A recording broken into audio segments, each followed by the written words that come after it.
What is going on, everybody? Archangel here with my thoughts in For Honor beta. The beta has finally ended. We gotta wait till February to play the full game. Here's my thoughts on what I thought of the beta. First off, I enjoyed it. I thought the game looked fantastic. I thought it performed well. I did start getting some lag on Saturday, which is at first wasn't getting any lag at all. Like on Friday, was getting a lot of lag early on Saturday, but like later into the night on Saturday and into Sunday, they started being a little bit of lag in the beta, which was kind of annoying. I hope the full game has dedicated servers because this is not the kind of game that should have connection-based gaming attached to it. It's not a game that should be connection dependent.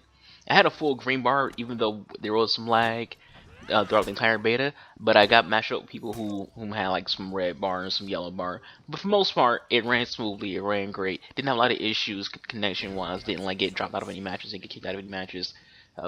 But beta did have peer-to-peer servers. Hopefully, the full game does it. But anyways, the game itself was fun. I read some comments on social media, some forum posts, and I saw the usual people. The I don't like this game because insert silly excuse.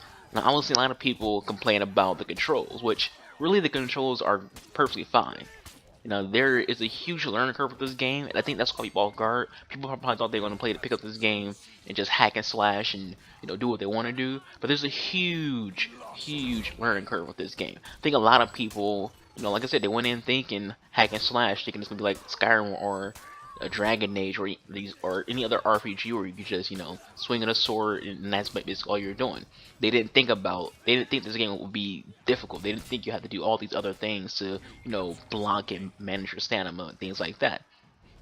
I even saw one guy complaining on GameSpot's post that he doesn't like the fact that you have to use basically every button on the controller to be effective, what you have to do in a game. If you didn't play the beta, majority of controllers going to be used. You got to use your right stick for defense. You got to use your right stick for counters. You got to use your left stick to move. Obviously, you got to use your left trigger to lock on. Use your right bumper to do a basic attack. Your right stick, your right trigger to do heavy attacks. You got to use A to roll. Use Y to do things. You have to use the majority of your entire controller in this game, and I think that turns people off because they're not used to having to use all their buttons. They're used to just having to do just a slight few things, and every now and then you hit the other buttons just for small things, not everything being important on the controller.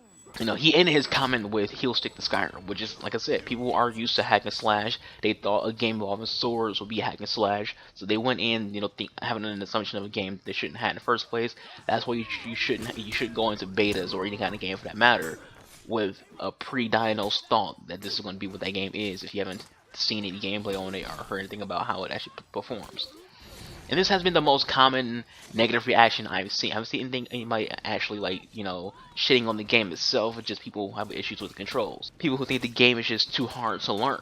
For me, I love it when a game is hard. I love it when I gotta learn how to do different things in order to be effective. I love when a game has different ways for the overall experience for you to be effectively dependent on learning how to play the game. Witcher is one of my favorite games of all time, and in that series, you gotta know how to do a bunch of shit in order to be effective. You gotta know how to, use certain potions and certain poisons and things like that.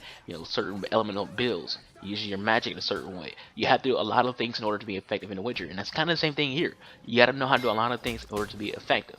Also, before I forget, as I'm rambling on, the gameplay you are seeing is all against AI. I recorded gameplay against other players, but my Elgato wanted to be a dickhead and go, hey, you know that 1 hour and 18 minutes of gameplay you recorded?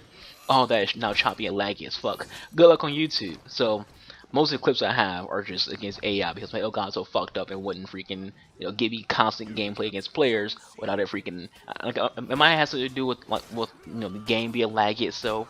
Maybe just my Elgato just fucking up. But the hour and 8 minutes of gameplay I had against other players, completely freaking unusable data. So anyways, like I said, all the clips you're seeing is against the AI, which is a good segue into talking about the bots in this game. The bots in this game put the bots every other game to shame. Don't go into this game thinking when it releases that you're going to just steamroll bots and stump on them. They are rather smart and rather good. They don't have human error, which is obvious because they're AI. They aren't going to use all their stamina with attacks like a human will. Because that's what we do. We're overly aggressive. We're gonna go in and try to just bash, and then we got a stamina, so we're like, oh fuck. Bots aren't going to do that. They're going to get some tanks on you. They're going to manage your stamina properly. They're going to do combos properly. They're going to do defense properly. A human playing the game might not defend at all or defend properly, so they're easier to go against. So bots in this game are actually a little bit harder to go against than actual people. They aren't going to screw up on anything. They're perfect. As for balance, I think this game is pretty balanced. I've seen people complain about, about the game being unbalanced, but not a lot of people complain about it. Most people will have a pretty good understanding of what makes the game balanced or unbalanced. I think most people are just, they're not very good. So I think it's more of a people just suck at the game more so than the game is unbalanced. I think it's balanced as fuck. I think each class is a counter to each other. For example, I think the assassins are good counters to the vanguards, like the Roji. He shits on the warden. Like a lot of people complain about the warden. If you're using an Orochi, you're gonna dominate the warden every time. The warden to me is not overpowered. Cause that was my main. My main during the beta was the Orochi, and every time I saw a warden, I was like, okay, like everyone else might find you might overpowered, but I feel like my Orochi could just shit on you. And the counter to the Orochi is the Raider and the Nobushi. Both those characters are range characters with long weapons. They shit on assassins. Every time I saw an assassin, I'll be playing as Orochi, and I have friends who play as like the Raider or Nobushi, and they'll go get like a Peacekeeper or another Orochi, and they'll just shit on them. Like Nobushi, like that's the balance. One class shits on another class, but another class shits on that class who's also shitting on another class. So everyone has a counter to each other. If you're really good with Assassin, yeah, you can take on the Raider and Nobushi, but 9 times out of 10, one of those two characters can shit on an Assassin. But again, that just goes back to just in general being good at the game and how effective you are as a player. But when you're saying, okay, so what counters the Raider and Bushi? Well, the Warden and Warlord counter the Bushi and Raider. So like I said, every character they counter each other. That's what's balanced. This is what makes the game balanced when you have characters who just counter each other. It's just a matter of learning how to play each character so you can select that character to counter the other. This is also what kind of gets For Honor a MOBA element. Because in MOBAs you have roles and you have individual characters who are better against other characters.